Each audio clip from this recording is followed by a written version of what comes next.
Who's your contact? Di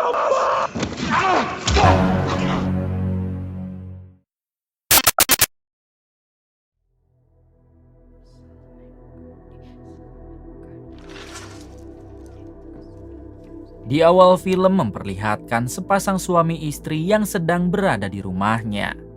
Pasangan ini mempunyai 2 anak laki-laki, yaitu si kakak yang terlihat culun bernama Wolf dan adiknya yang tampan bernama Michael Braxton. Sedangkan untuk sang ayah, rupanya dia adalah seorang komandan pasukan khusus Amerika yang sudah berhasil menyelesaikan misi di berbagai negara konflik.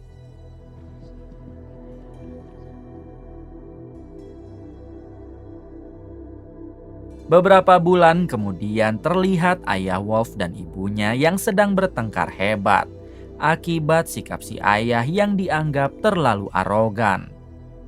Bahkan dalam pertengkaran ini si ibu sampai pergi lalu meminta pisah. Wolf yang melihat hal tersebut dari balik jendela, ia pun langsung marah lalu merusak barang di rumah. Wolf sangat menyayangi sekali ibunya dan tidak ingin si ibu sampai pergi. Berbeda dengan Michael si adik yang tampaknya ia santai saja dan tidak peduli akan hal tersebut. Beruntung Wolf dapat ditenangkan oleh si ayah sampai membuatnya berhenti mengamuk.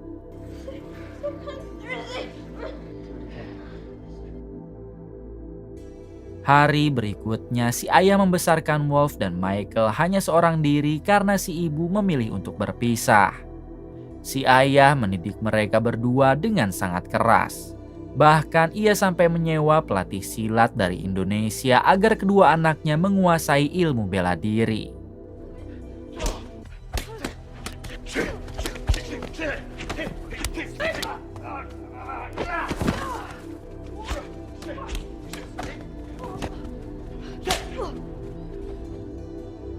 Di tengah latihannya, si pelatih sempat menyetop pelatihan tersebut karena melihat Wolf dan Michael sudah kelelahan. Namun dengan keras si ayah tidak membiarkan sesi latihan itu berhenti karena merasa belum maksimal. Pada akhirnya Wolf dan Michael harus melanjutkan lagi latihan itu meskipun mereka terlihat sudah sangat kelelahan. Enough. Tidak apa-apa.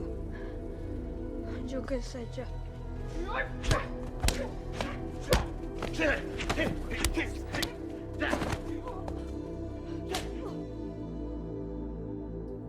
Singkat cerita, 20 tahun kemudian kini Wolf sudah tumbuh dewasa dan bekerja di perusahaan akuntan. Selain menguasai ilmu bela diri karena didikan dari sang ayah, Wolf juga tumbuh menjadi pria yang sangat pintar. Sampai-sampai banyak perusahaan yang membutuhkan jasanya. Well, thank you. Terungkap fakta kalau sekarang Wolf hanya hidup seorang diri karena 5 tahun yang lalu sang ayah sudah meninggal. Sedangkan ibunya wafat 7 tahun sebelumnya. Untuk Michael, adik Wolf, semenjak sang ayah meninggal, ia pun memilih pergi dari rumah. Dan sampai sekarang tidak diketahui keberadaannya. Selesai bekerja, Wolf tidak langsung pulang melainkan memilih untuk melatih dulu skill menembaknya.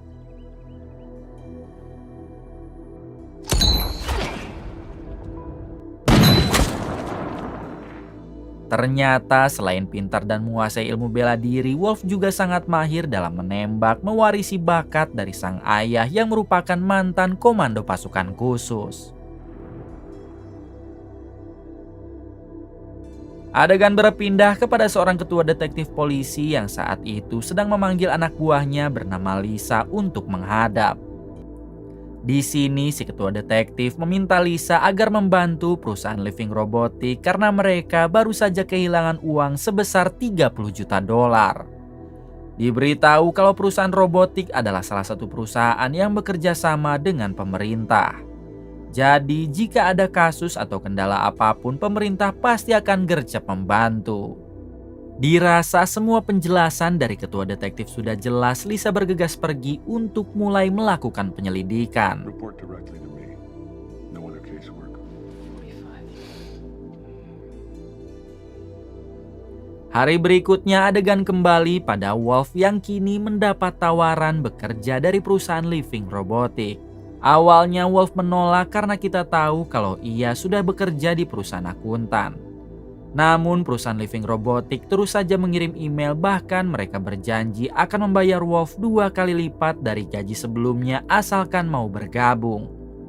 Mendengar gaji yang lumayan, pada akhirnya Wolf menerima tawaran tersebut, namun tentu ia harus resign dulu dari perusahaan sebelumnya.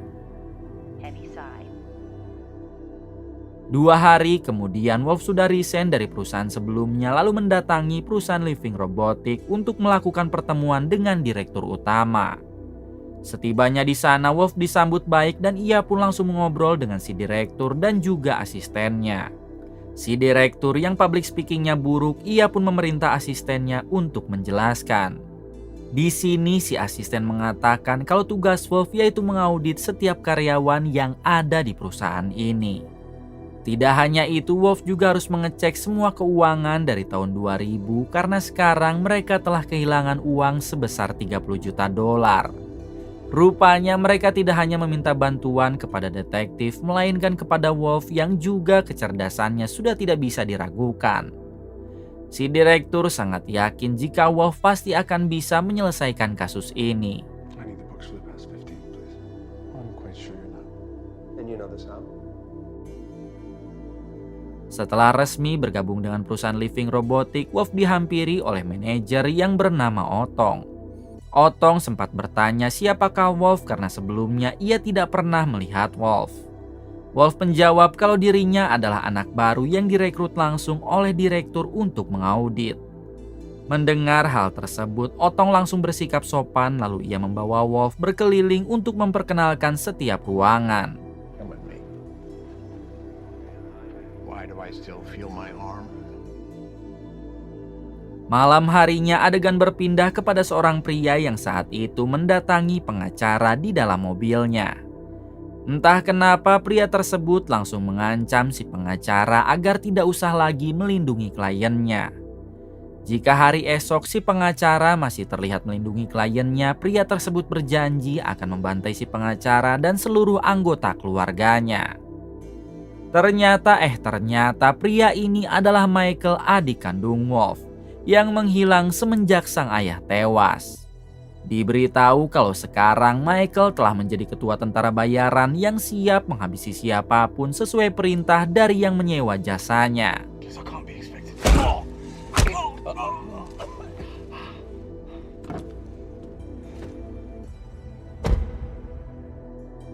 Keesokan harinya kembali pada Wolf yang baru memasuki ruangan kerja barunya. Di sini Wolf sempat terkejut karena di ruangan itu ada seorang wanita yang sudah menunggu. Kemudian wanita itu memperkenalkan kalau dirinya bernama Dana yang ditugaskan direktur untuk membantu Wolf. Dana berharap Wolf tidak keberatan jika mereka bekerja sama demi menemukan uang perusahaan yang hilang begitu saja. Tentunya Wolf merasa bersyukur saat mengetahui kalau pekerjaannya ada yang membantu. Apalagi wanita cantik seperti Dana. Saat makan siang, Wolf beserta Dana mulai mengobrol menceritakan pengalaman kerjanya masing-masing. Dari track record dan gaya bicaranya, Dana sudah menebak jika Wolf pasti adalah pria yang sangat cerdas. Let me know if you need anything while you're here. Malam harinya saat yang lain sudah pulang, Wolf memutuskan untuk menginap di kantor. Kemudian Wolf mengeluarkan beberapa spidol lalu ia mulai membuka buku catatan keuangan dari mulai tahun 2000. Setelah itu Wolf menulisnya di bor lalu digabungkan dengan catatan keuangan dari tahun 2000 sampai sekarang. Wolf terus saja menulis hingga larut malam. Bahkan karena bornya sudah penuh, Wolf sampai menulis di kaca jendela ruangannya. Semua itu Wolf lakukan hanya untuk mencari tahu kemana semua uang yang hilang selama ini.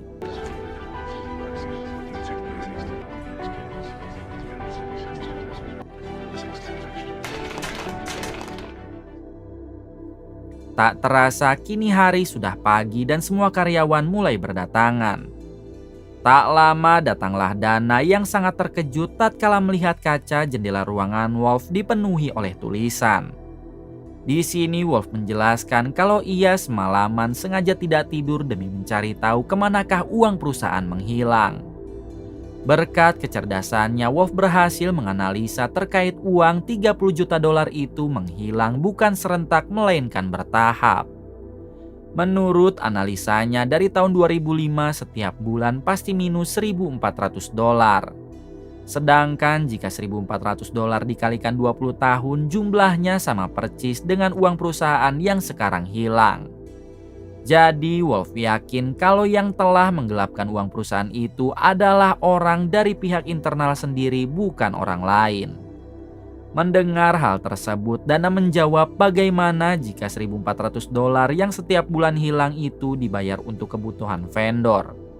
Namun Wolf menyangkal karena uang pengeluaran untuk vendor sudah jelas ada catatannya. School year. You went through 15 overnight? Tak berselang lama datanglah asisten direktur yang begitu terkejut ketika melihat kaca jendela Wolf dipenuhi oleh catatan. Wolf menjelaskan kalau ini adalah bentuk usahanya untuk mencari uang perusahaan yang hilang. Wolf juga meminta si asisten agar tidak usah khawatir karena sebentar lagi semuanya pasti akan terkuak. Mengetahui itu semua, si asisten sangat bangga karena baru kali ini ia menemukan orang sepintar dan serajin Wolf. You'll have a report from me? Yes.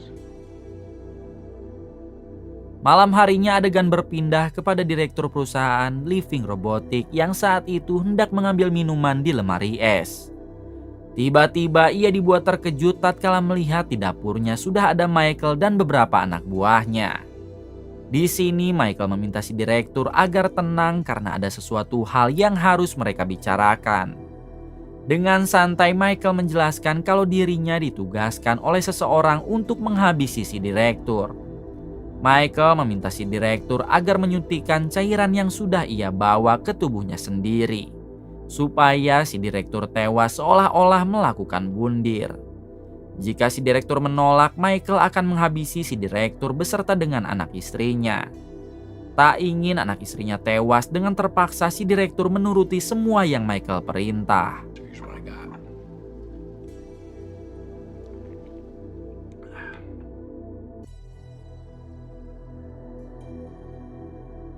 Keesokan harinya saat Wolf hendak memasuki ruangan, ia pun menjadi heran kenapa ruangannya tiba-tiba dibereskan.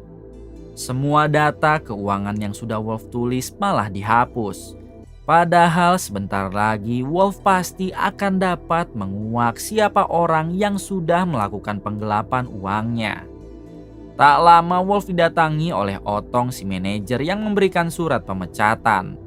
Otong menjelaskan kalau tadi pagi si direktur ditemukan tewas. Jadi sekarang yang menjabat sebagai direktur adalah dirinya.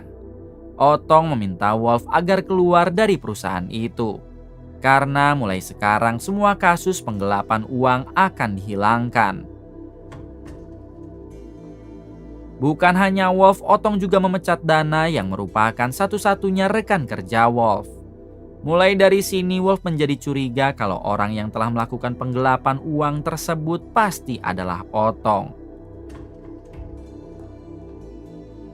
Setelah itu Wolf pulang ke rumah dengan perasaan marah. Kemudian Wolf melampiaskan kekesalannya dengan menembak di belakang rumah tetangganya.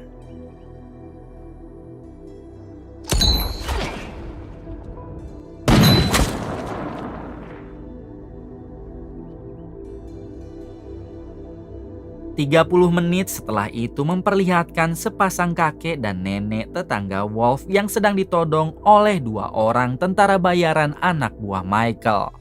Sebenarnya tujuan mereka adalah menghabisi Wolf. Namun karena Wolf tidak ada, jadi kelompok tentara bayaran itu meminta si nenek untuk memanggilkan Wolf. Dengan ketakutan si nenek berteriak memanggil Wolf yang kita tahu sedang latihan menembak di belakang rumah si nenek. 2 kali teriakan Wolf masih belum juga datang. Namun saat teriakan yang ketiga tiba-tiba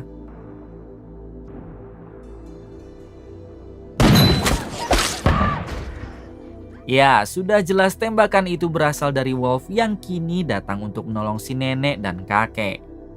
Melihat rekannya tewas, tentara bayaran itu berusaha kabur sambil membawa si nenek dan kakek. Namun tentu Wolf tidak akan membiarkan itu terjadi dan inilah aksinya.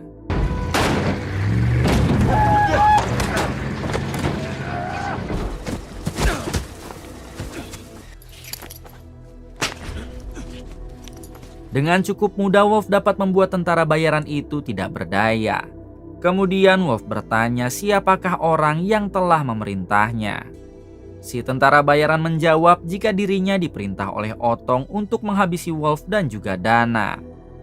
Mengetahui itu semua, Wolf langsung menghabisi orang tersebut. Selanjutnya Wolf memerintah si kakek dan nenek agar pergi ke kantor polisi sementara dirinya akan mendatangi Dana di apartemennya. Di tengah perjalanan Wolf sempat menghubungi Dana untuk memberitahu kalau dia sedang dalam bahaya. Namun ponsel Dana tidak dapat dihubungi. Hingga Wolf menambah kecepatan mobil agar cepat sampai. Di balik itu Dana sendiri baru tiba di apartemen dan ia langsung ditangkap oleh 2 orang tentara bayaran yang menyamar sebagai tukang paket. Beruntung Dana bisa melawan lalu mengunci diri di kamar mandi. Di luar kamar apartemen rupanya Wolf baru tiba dan ia segera melumpuhkan beberapa tentara bayaran yang berjaga di luar.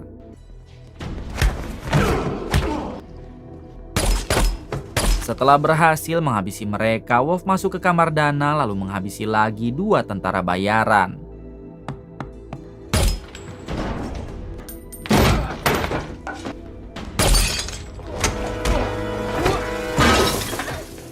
Selanjutnya dengan cepat Wolf langsung membawa Dana pergi dari sana ke tempat persembunyiannya.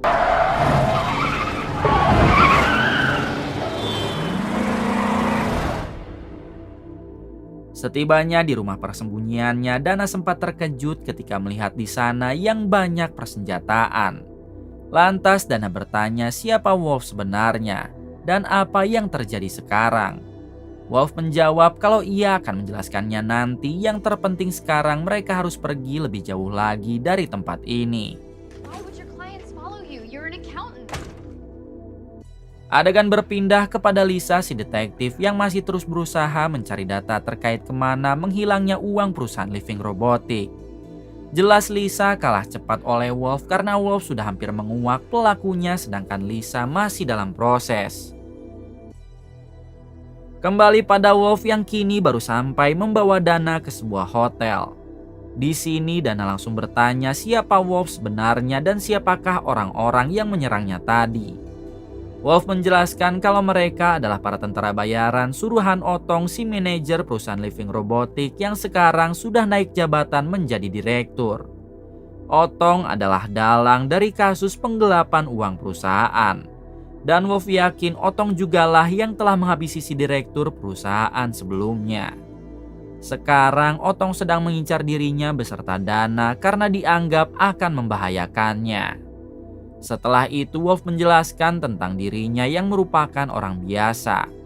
Skill menembak dan bela dirinya tadi adalah warisan dari mendiang sang ayah yang merupakan mantan Kopassus Amerika. Mendengar semua penjelasan itu, Dana pun percaya lalu bertanya apa yang mereka harus lakukan selanjutnya. Wolf menjawab jika Dana hanya tinggal stay di hotel ini sementara Wolf akan membereskan semuanya. Langkah yang pertama Wolf lakukan adalah mendatangi si asisten direktur untuk memberitahu semuanya. Setibanya di rumah asisten direktur, sayangnya Wolf terlambat karena dia sudah dalam keadaan tewas tertembak. Alhasil Wolf memutuskan kembali ke hotel untuk mengatur strategi dulu.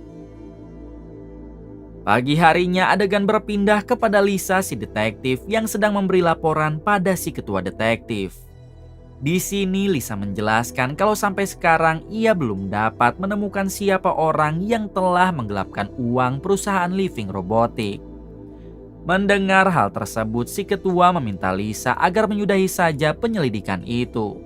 Mengingat direkturnya juga sudah ditemukan tewas akibat bundir.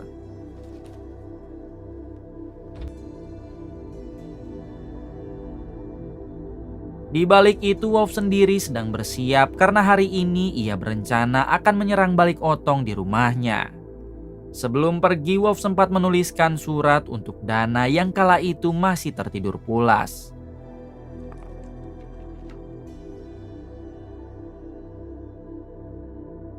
Di waktu yang sama, Otong yang mempunyai firasat buruk, ia pun menugaskan Michael, adik Wolf atau sang ketua tentara bayaran untuk berjaga di rumah, tidak boleh kemana-mana. Bahkan Otong meminta Michael agar menambah jumlah pasukan karena firasatnya tidak enak. Dengan cepat Michael segera menyiapkan pasukan, tak lupa ia juga mempersiapkan beberapa persenjataan untuk melindungi Otong. Diketahui selama ini Otong selalu memakai jasa Michael untuk melindunginya dari segala ancaman. Good, Ike. All clear. Singkat cerita, malam hari pun tiba. Terlihat Wolf sudah berada di kediaman Otong dan ia pun menggunakan mode senyap untuk membantai satu persatu penjaga di sana.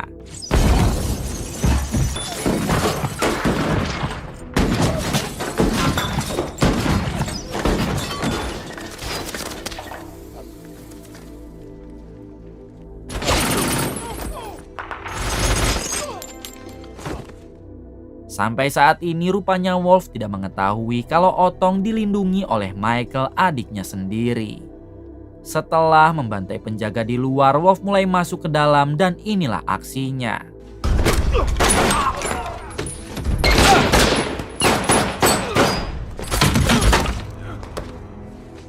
Wolf yang bukan orang sembarangan, tentu ia pun dapat menghabisi mereka semua dan kini hanya tinggal tersisa Michael. What is this?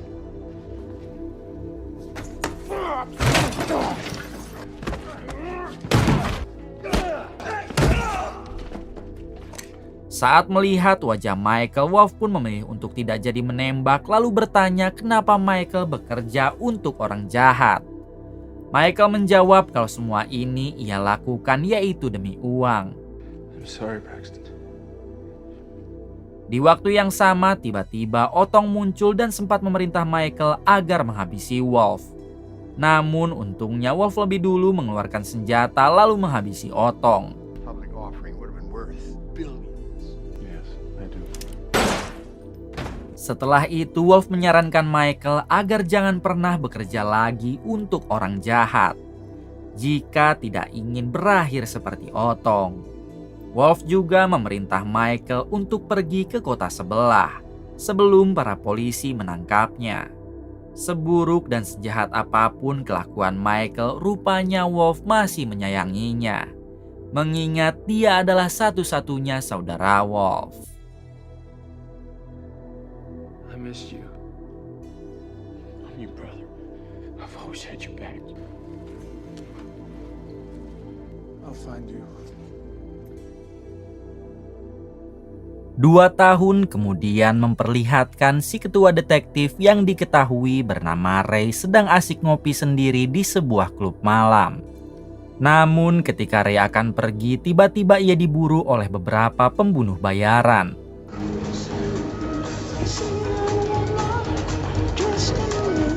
Ray mencoba bersembunyi di dalam toilet, namun sayang para pembunuh bayaran tersebut berhasil mengejar. Saat para pembunuh bayaran itu memeriksa satu persatu toilet, Ray menyempatkan untuk menulis pesan di lengannya. Kemudian Ray berusaha melawan para pembunuh bayaran itu hingga inilah yang terjadi.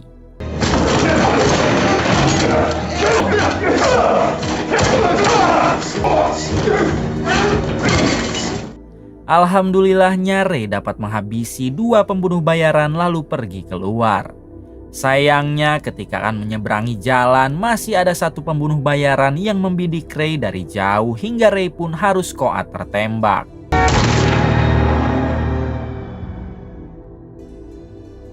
Keesokan harinya adegan berpindah pada Lisa Medina, si detektif anak buah Ray. Saat Lisa baru tiba di kantornya, ia harus mendapat kabar buruk tentang kematian Ray. Dengan cepat Lisa langsung pergi ke rumah sakit untuk memeriksa jasad Ray atasannya. I understand. Setibanya di rumah sakit, sang dokter menjelaskan kalau Ray tewas akibat ditembak karena di dadanya ditemukan 1 peluru. Lisa tidak mengerti kenapa bisa ada orang yang menghabisi Ray, padahal yang Lisa tahu Ray adalah orang baik dan jujur. Lalu Lisa tak sengaja membuka selimut di tangan jasad Ray dan ada pesan yang bertuliskan minta bantuanlah kepada sang akuntan. Semua orang di Los Angeles sudah mengetahui kalau yang mendapat julukan sang akuntan adalah Wolf. Jadi dengan segera Lisa langsung mencari keberadaan Wolf sekarang. Di sisi lain memperlihatkan Wolf yang kini tinggal di kota sebelah dan sedang bersiap untuk pergi ke suatu tempat. Ternyata Wolf mengikuti ajang pencarian jodoh karena ia sudah bosan hidup menjomblo yang selalu menghabiskan banyak sabun.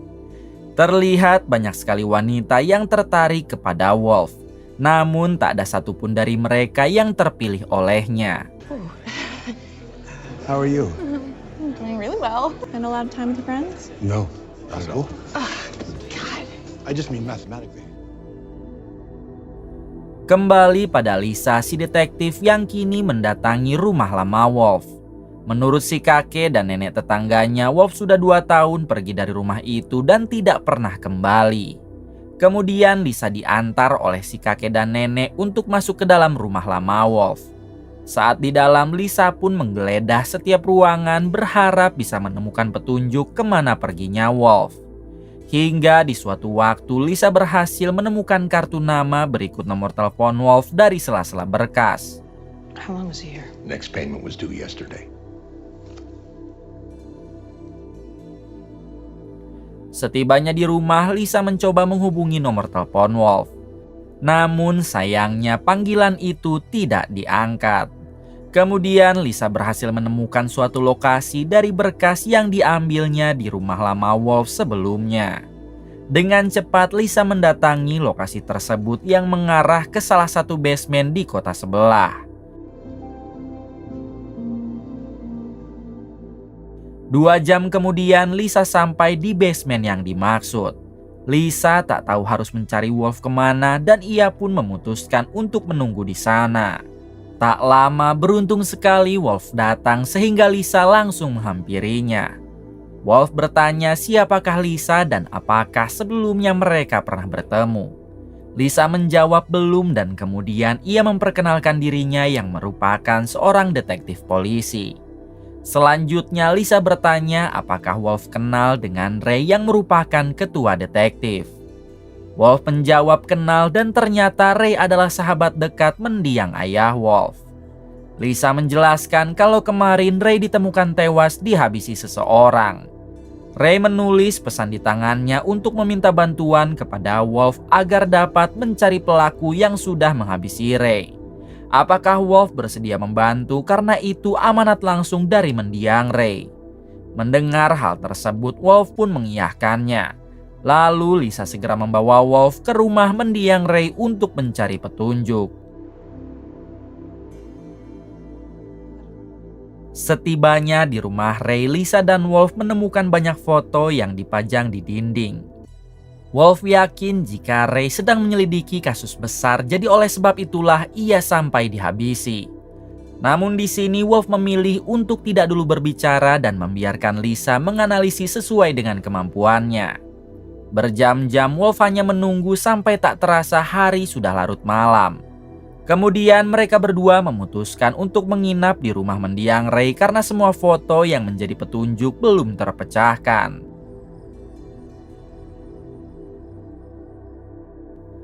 Pagi harinya kini giliran Wolf yang menganalisa semua foto yang terpajang di rumah Ray. Dengan kecerdasannya, Wolf dapat menyimpulkan kalau Ray sedang berurusan dengan pemberontak kejam. Di foto tersebut terdapat beberapa foto keluarga beserta bocil dan mereka semua adalah korban dari para pemberontak yang dimaksud. Namun untuk lokasi di mana itu terjadi, Wolf belum mengetahui. Kemudian Wolf menemukan catatan pembukuan keuangan dari pabrik pizza dan Wolf yakin kalau mereka pasti ada kaitannya dengan para pemberontak itu. Lantas Lisa dan Wolf bergegas pergi ke pabrik pizza untuk mencari informasi lebih detail.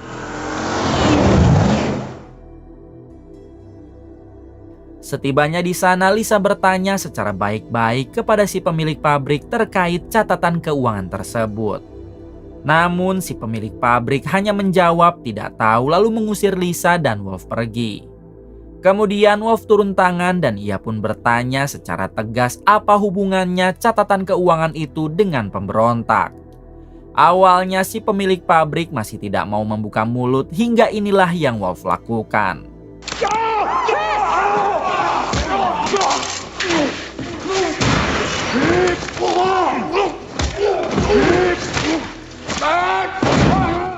Setelah berhasil membuat si pemilik pabrik dan 2 anak buahnya tidak berdaya, akhirnya si pemilik pabrik mengatakan kalau mereka selalu memberi anggaran kepada para pemberontak. Para pemberontak itu adalah mantan tentara Amerika yang ingin menguasai salah satu wilayah perbatasan di Meksiko. Dirasa informasinya sudah cukup, Wolf dan Lisa memutuskan pergi dari sana.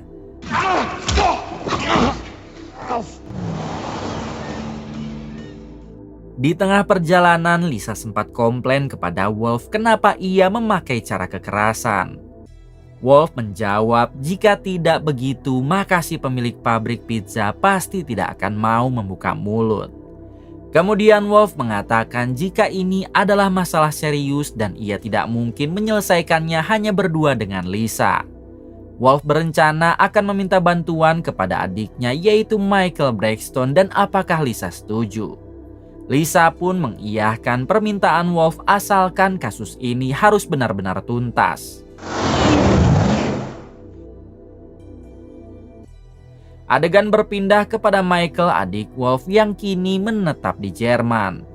Terungkap fakta semenjak dinasehati oleh Wolf 2 tahun yang lalu, Michael menjadi tobat dan memutuskan tidak lagi menjadi ketua tentara bayaran. 2 tahun ini Michael menghabiskan waktunya di Jerman dan memilih untuk hidup seperti orang-orang pada umumnya. Saat di dalam apartemen, Michael berusaha menghafalkan kata-kata romantis. Karena malam ini ia akan bertemu dengan wanita gebetannya. Dari semenjak remaja, Michael tidak pernah berkencan dengan wanita. Jadi wajar saja kalau saat ini ia sedikit nervous.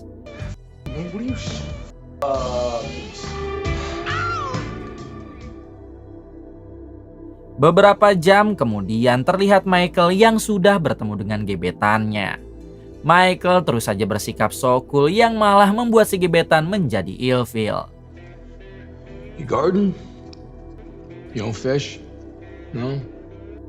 Di waktu yang sama Michael dihubungi oleh Wolf yang memintanya agar datang ke Amerika sekarang juga. Sontak Michael merasa tersinggung lalu mematikan panggilannya. Alasan Michael tersinggung karena Wolf bukannya mengucapkan assalamualaikum atau bertanya kabar dulu, tapi malah langsung memerintah. Tak lama Wolf menghubungi kembali lalu meminta maaf karena ini benar-benar urgent. Ada masalah besar yang harus Michael dan Wolf tangani. Jika mereka berhasil, maka nama Michael akan bersih lagi di Amerika. Sebab misi ini di atas naungan pemerintah. Mendengar hal tersebut, akhirnya Michael setuju dan ia akan terbang ke Amerika sekarang juga. Setelah itu Michael pamit kepada gebetannya karena ada hal yang lebih penting daripada si gebetan.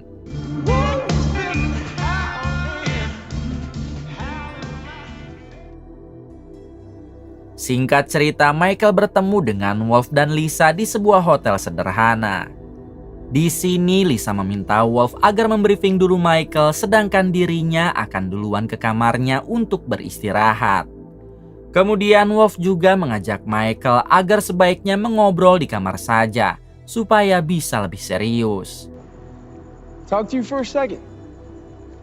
Braxton, should we go over the plan again? What are you doing? Setibanya di kamar, si koplak Michael yang sudah lama tidak ngegas, ia pun malah memesan cabe-cabean daripada ngobrol serius dengan Wolf. Bahkan tidak tanggung, Michael memesan sekaligus 3 cabe agar totongnya bisa benar-benar puas.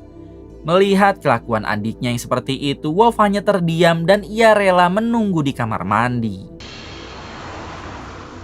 Yes. Si me gustan, gracias, mi amor. Setelah enak dan 3 cabe-cabean itu pergi, tiba-tiba datanglah seorang pria yang merupakan pacar dari salah satu cabe tadi. Pria tersebut langsung menggedor pintu kamar Michael sambil marah-marah, namun inilah yang Michael lakukan. Come on in. Mariela!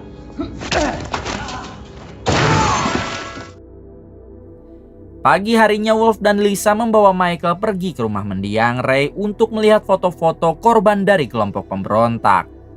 Barulah di sini Wolf menjelaskan kalau dirinya dan Michael harus pergi ke salah satu desa di perbatasan Meksiko untuk melawan para pemberontak kejam. Mereka sudah banyak sekali menghabisi banyak orang dan foto-foto di dinding itu hanyalah sebagian kecil dari korbannya. Wolf berencana akan pergi besok siang dan apakah Michael siap? Michael menjawab jika dirinya selalu siap, apalagi misi itu resmi dari pemerintah. Di waktu yang sama, Lisa mengatakan kalau dirinya juga akan ikut terjun bersama Wolf dan Michael demi membantai para pemberontak itu.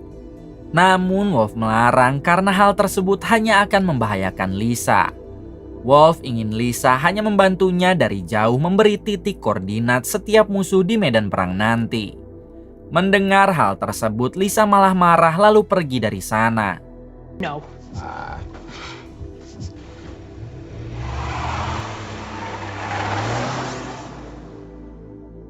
Sore harinya, Lisa dan detektif yang lain sedang menginterogasi salah satu orang yang diduga mantan anggota pemberontak. Lisa mendesak orang tersebut agar memberitahu lebih detail tentang di mana markas pemberontak yang berada di perbatasan Meksiko. Namun ketika orang tersebut akan menulis lokasinya, tiba-tiba You put everything on the record, you'll get immunity.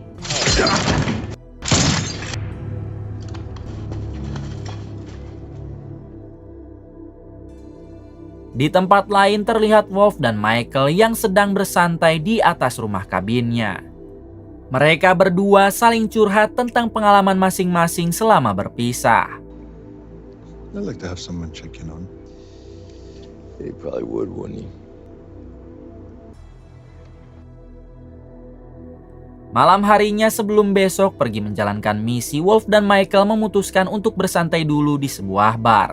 Malam itu ternyata sedang ada pesta koboi sehingga semua orang di sana mengenakan pakaian koboi kecuali Wolf dan Michael. Ketika Wolf sedang asik mengobrol, tiba-tiba ada satu wanita yang mengajaknya berdansa. Tentu Wolf mau dan kita lihat bersama tariannya. Oh, no. Up there! Hey!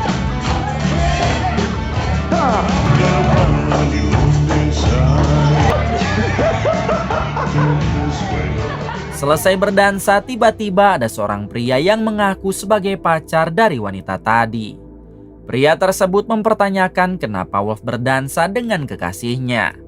Wolf menjawab jika wanita itu yang mengajaknya duluan bukan dirinya. Sempat terjadi adu cekcok di antara Wolf dan pria itu. Akan tetapi Michael yang tidak suka dengan hal tersebut, ia pun langsung mendatanginya lalu melakukan ini. Wasn't a compliment, Hoss. Jerry, don't start. Come on now. Setibanya di rumah kabin, Wolf meminta Michael agar beristirahat mengingat besok siang mereka akan mulai menjalankan misi.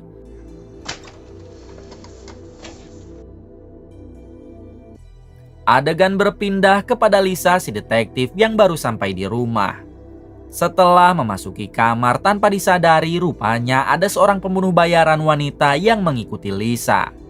Kemudian pembunuh bayaran tersebut masuk ke kamar Lisa dan terjadilah perduelan di antara mereka berdua.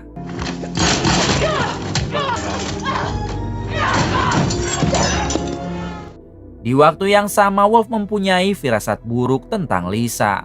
Bahkan Wolf sampai tidak bisa tidur, jadi ia memutuskan untuk pergi ke rumah Lisa menggunakan motornya.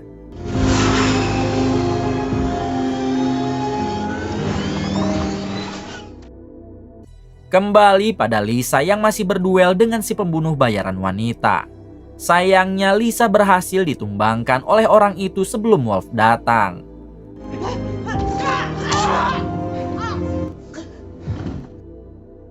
Tak lama Wolf datang dan ia dibuat terkejut tatkala melihat kondisi Lisa yang sudah tak berdaya. Dengan cepat Wolf memanggil ambulan untuk membawa Lisa ke rumah sakit. Wolf sangat yakin sekali orang yang telah menyerang Lisa pasti antek-anteknya dari pemberontak yang sedang mereka incar.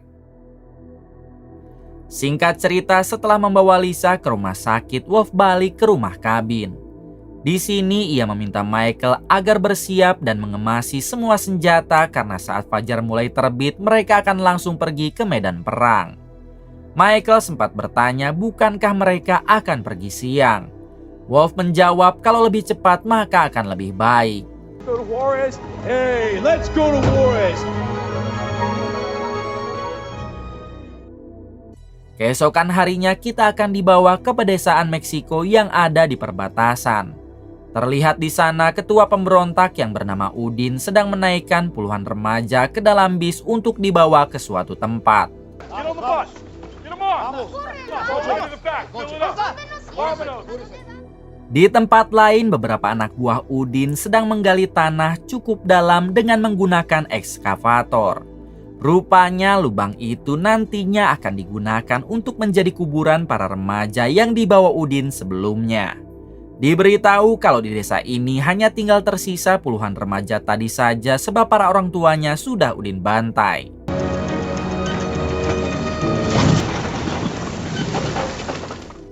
Di balik itu memperlihatkan Wolf dan Michael yang sedang dalam perjalanan menuju desa yang dimaksud. Sebelum tiba di desa itu, Wolf dan Michael memakai dulu baju tempur sambil mempersiapkan persenjataan. Dirasa sudah siap, Wolf dan Michael segera meneruskan perjalanan ke desa yang sudah sangat dekat. Sesampainya di sana, Wolf dan Michael langsung menyerang markas Udin.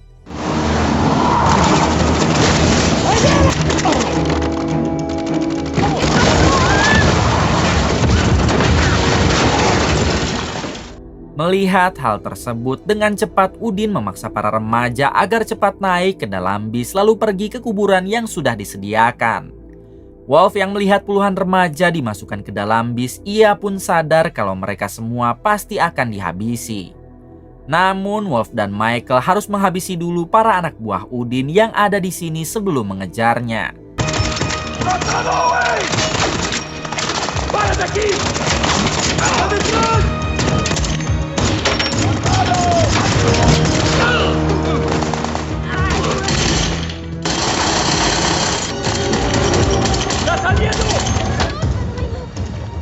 Di tengah pertempuran, Michael sempat tertembak di bahunya.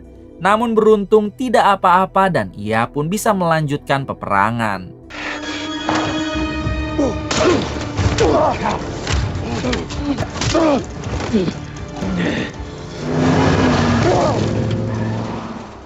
Setelah menghabisi semua anak buah Udin yang ada di markas, Michael dan Wolf langsung mengejar Udin yang membawa puluhan remaja.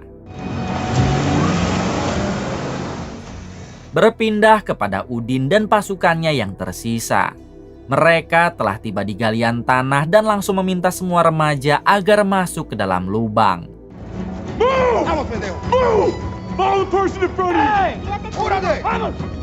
Sedangkan untuk Wolf dan Michael, mereka berdua pun sudah dekat dan langsung melakukan penyerangan. Hanya butuh waktu beberapa detik, Michael dan Wolf dapat menghabisi semua anak buah Udin lalu menyisakan Udin seorang. Udin sendiri bersembunyi di dalam bis sambil menyandra satu remaja. Kemudian Wolf masuk ke sana lalu bertanya kenapa Udin melakukan ini semua. Udin menjawab kalau pemberontakan ini bukan keinginan dirinya, sebab ia juga mempunyai lagi atasan. Udin yakin Wolf akan terkejut jika mengetahui siapa atasan Udin sebenarnya. Namun belum sempat mengatakan itu semua, tiba-tiba Udin ditembak dari belakang oleh Michael lalu disusul oleh Wolf. Setelah Udin tewas, Wolf meminta remaja yang disandra tadi agar tenang karena mereka adalah orang baik. Kemudian Wolf dan Michael segera mengeluarkan puluhan remaja dari dalam lubang, lalu membawa mereka semua pergi dari sana. Di tengah perjalanan, Michael sempat meminta Wolf agar menghentikan bis. Ternyata Michael hanya ingin mengambil seekor kucing yang ia lihat terlantar di pinggir jalan. Kemudian Michael dan Wolf meneruskan perjalanan dengan perasaan bangga, sebab telah berhasil meratakan pemberontak beserta menyelamatkan puluhan remaja.